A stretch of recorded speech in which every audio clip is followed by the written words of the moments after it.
Good morning, class. Before we start, may I request Miss Candones to lead us the prayer? Once again, good morning, class. How are you today? Good to hear that. Now, you may take your seat. Miss Secretary, may I know who's absent today? Wow, very good. Give yourself a round of applause. Okay, before anything else, I just want to remind you again our rules here in the classroom. First, respect each other. This means you will pay attention when someone is talking in front or sharing their answers. Second, raise your hand if you have something to ask or you want to excuse. Third, turn off your cell phones or put it in silent mode. Are we clear with our rules? Good. Now, who can still recall about our last topic? Okay, Mr. Nice. Great. Now, who can share what have you learned about our previous topic? Yes, Miss Mirarza? Very good, Miss Mirarza. I guess you've really learned from our last discussion. So, now, are you ready for our new topic? Good. So now, let's have a drill. You are going to arrange the jumbled letters. Okay, class, here's the instruction. I will give you scrambled letter and you will arrange it. You are given 10 seconds to answer each of the following words in a 1/4 sheet of paper. You did great, class. All your answers are correct. You have now an idea on what will be our topic for today. So now, let's have an activity. And this activity is called Arrange Me. But before that, let me first read the direction. In our activity, you are going to identify what are the elements of the given set and how many elements are in the set. One of your group members will present the answer to the class. Number 1. Kathy has a list of numbers as shown. 10, 9, 7, 22, 3rd, 5, 21st. Identify the cardinal numbers. Okay, Miss Mirarza? Very good. Number 2. Help Mark calculate the number of consonant in independence. Also, identify the number of alphabets used from this word. Okay, Mr. Hussain. Very good. Number 3. Write the cardinality of the flowers in the vase. Okay, Miss Solana? Very good. What is the position of the strawberry from the right? Okay, Miss Tamayo. Very good. And the last number, how many kites are there in all? What is a cardinal number here? Okay, Miss Lumuntod. Very good. Since we are done with our activity, let us try to reflect these following questions. Number 1. How did you identify the possible answers in the given activity? Okay, Matugina. Thank you, Miss Matugina. What new insights can you share about the activity? Okay, Miss Alinton. Okay, thank you, Miss Alinton, for your idea. Do you have any questions about our activity? Okay, if none, then let's proceed to our proper discussion. But before that, who wants to read our objectives? Okay, Miss Mariah, please read our objectives. Thank you, Miss Mariah. From the given activity you've just encountered, you're heading to the concepts on what is arithmetic and ordering of cardinal numbers. Are you familiar about cardinal numbers? Can give me an idea about cardinal numbers? Yes, please. Okay, very good. Today we will discuss the arithmetic of cardinal numbers. We wish to extend the familiar operations of addition, multiplication, and exponentation of the natural numbers to apply to all cardinal numbers. We start with addition and multiplication, then go on exponentation. Are you ready to listen, class? Addition and multiplication. Lemma 1.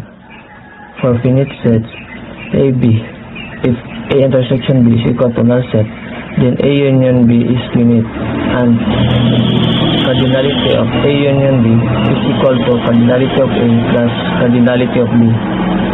A times B is finite, and cardinality of A times B is equal to cardinality of A times cardinality of B.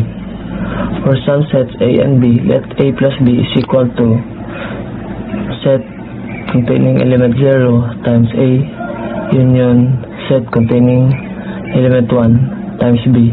We call this the disjoint union of A and B. Lemma 2. If A is similar to C and B is similar to D, then A plus B is similar to C plus D. A times B is similar to C times D. Function f, A similar to C, function g, B similar to D. Then function h, A plus B maps to C plus D, and function A times B maps to C times D, defined by function h with ordered pairs 0 and A is equal to ordered pair of 0 and f of A for A is an element of A. Function h with ordered pair 1 and B is equal to ordered pair of 1 and g of B, for B is an element of B.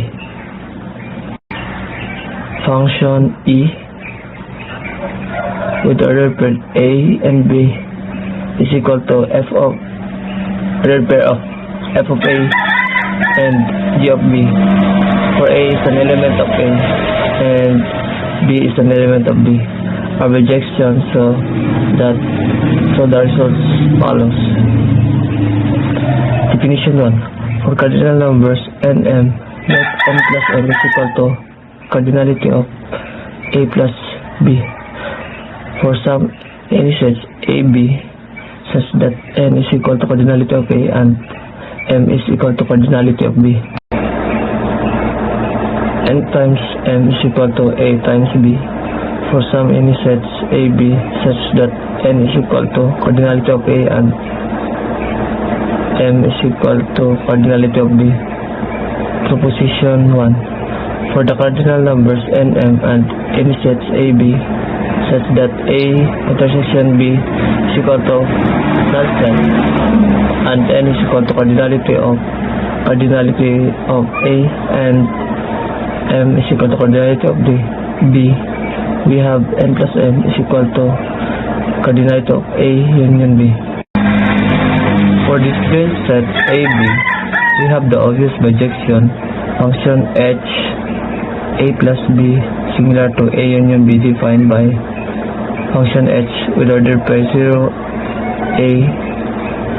and A is equal to A, for A is an element of A, and function h with ordered pair 1 and B is equal to B, for B is an element of B.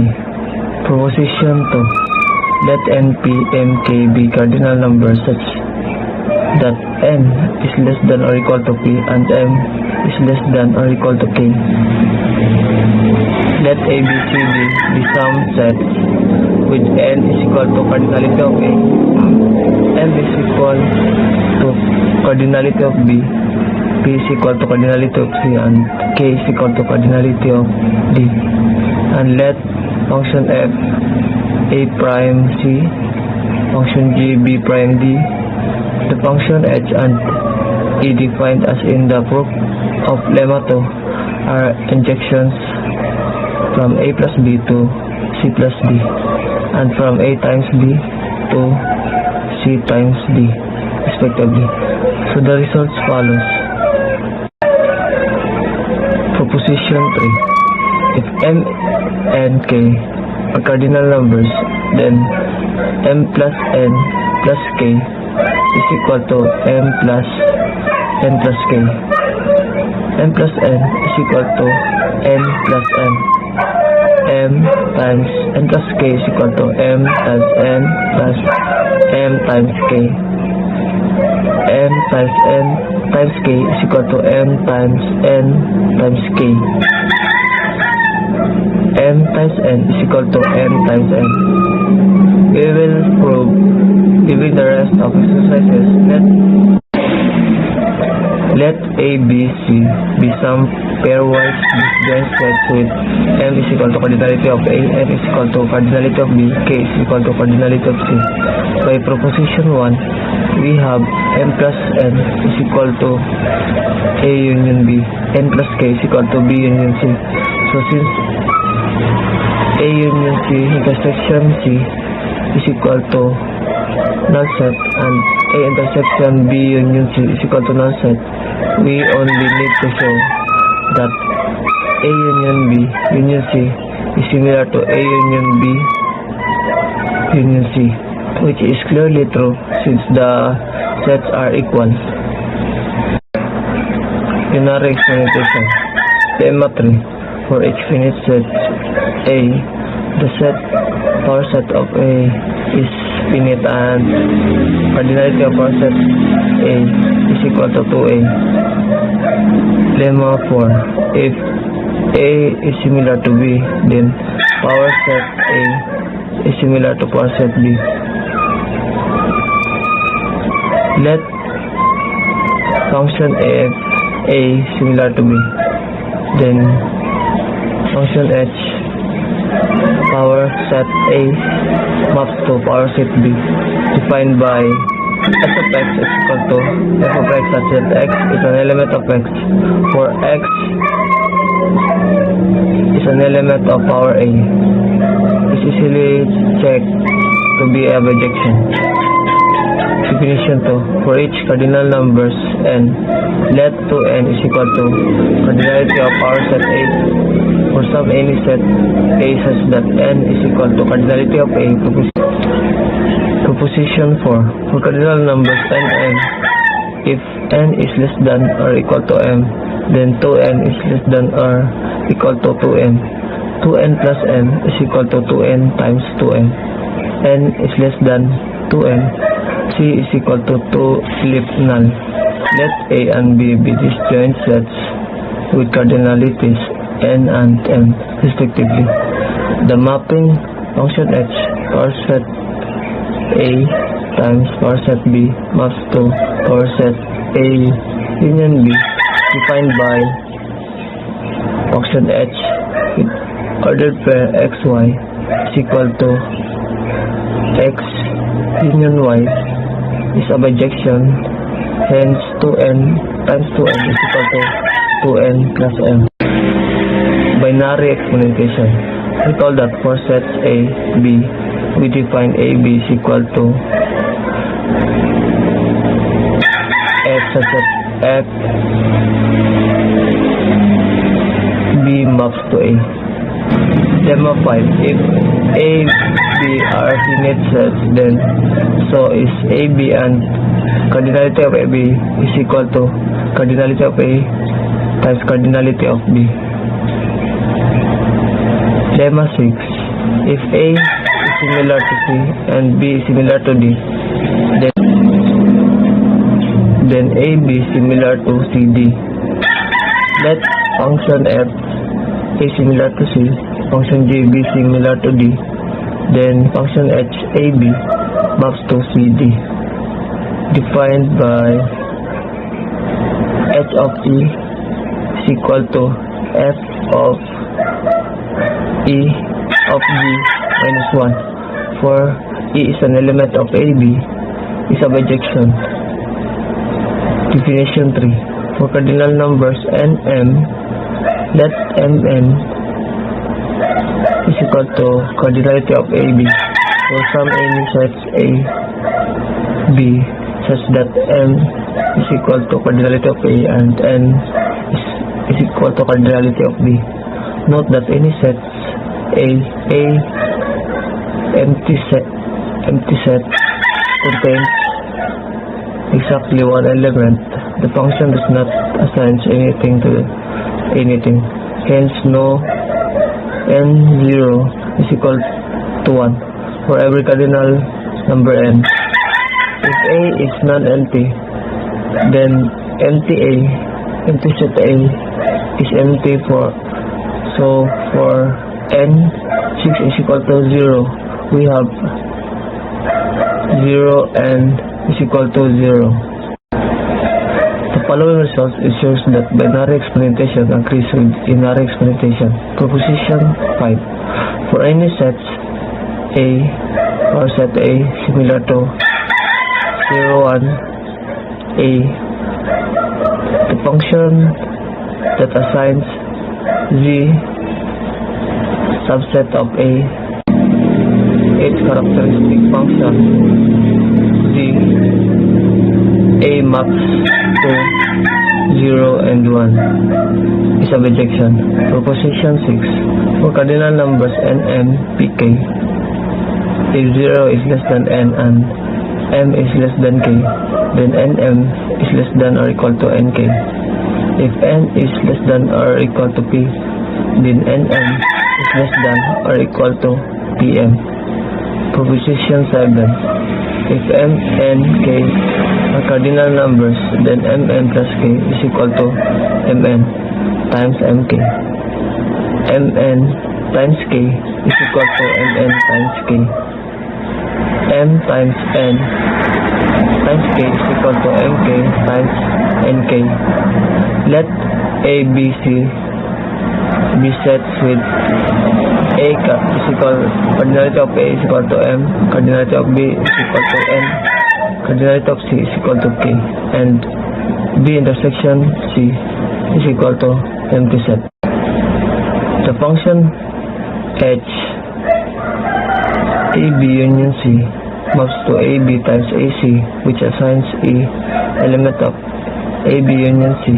The pair hfgi with f being the restriction of element to b and g being the restriction of e to c is a bijection.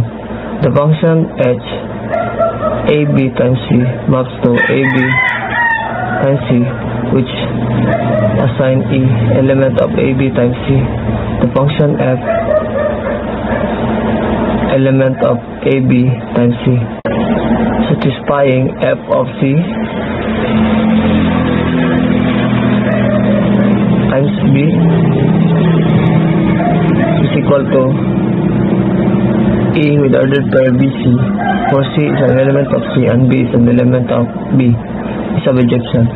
The function h a times b times c is equal to ac times bc, which assigns e element of a times b, c. The pair hfgi such that e of c is equal to h f of c. G of c I for c is an element of c is a bijection. Ordering of cardinal numbers. Let a and b be two sets. We say that cardinality of a is less than or equal to cardinality of b if this exists a function f a maps to b, which is if this exists a function f a maps to b, which is 1-to-1 injective. Let a and b be two sets. We say that cardinality of a is less than b if this exists a function f a maps to b, which is 1-to-1 injective, but does not exist any function for a to b which is onto. Examples. Let a be a proper subset of a finite set b, then cardinality of a less than cardinality of b, because a and b are finite sets such that a is not equal to b. Therefore, cardinality of a is not equal to cardinality of b. For any such cardinal numbers, n is less than no, since n is finite cardinal number, so the corresponding set A is finite. Example, a is equal to 1, 2, 3, and so on, and cardinal number n is equal to n. Since a is equal to set 1, 2, 3, and so on, is a proper subset of the set of positive integers. Therefore, cardinality of a is less than cardinality of b. Consider that set P of positive integers and the unit close interval I is equal to 0 and 1 such that cardinality of A is equal to C and cardinality of B is equal to no. Here f is 1 to 1, cardinality of A is less than or equal to cardinality of I, and O is less than or equal to C maps to 1. Since I is equal to 0 and 1 is non-denumerable, therefore I is not equal to P. Not equal to I, not equal to NO, and not equal to C maps to cardinality of P. From 1 and 2, we have NO is less than C. For any finite cardinal numbers, we always have NO less than or equal to infinite, because if infinite is equal to cardinality of A, then A is an infinite set. Now define a function f P maps to I by f of n is equal to 1 over n. N is an element of P.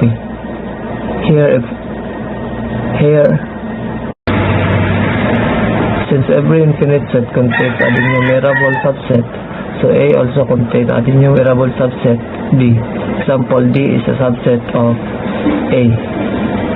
So, do you have any clarification or questions about our discussion? Since none, then let's proceed to another activity. Are you all excited? I guess you are. Then let the activity begin. So, for your instruction, from the groups that we have made earlier, you're going to make a concept map regarding from what you have learned from our discussion. It should highlight the concept of arithmetic and ordering of cardinal numbers, okay? You'll only be given 15 minutes to make it with your group. Then after that, pick one representative to present your work in front of the class.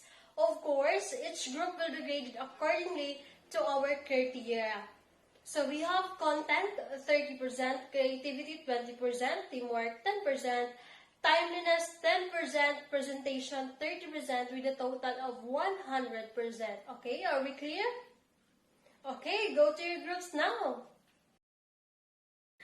Okay, class, time is up. It's time to present your outputs, okay?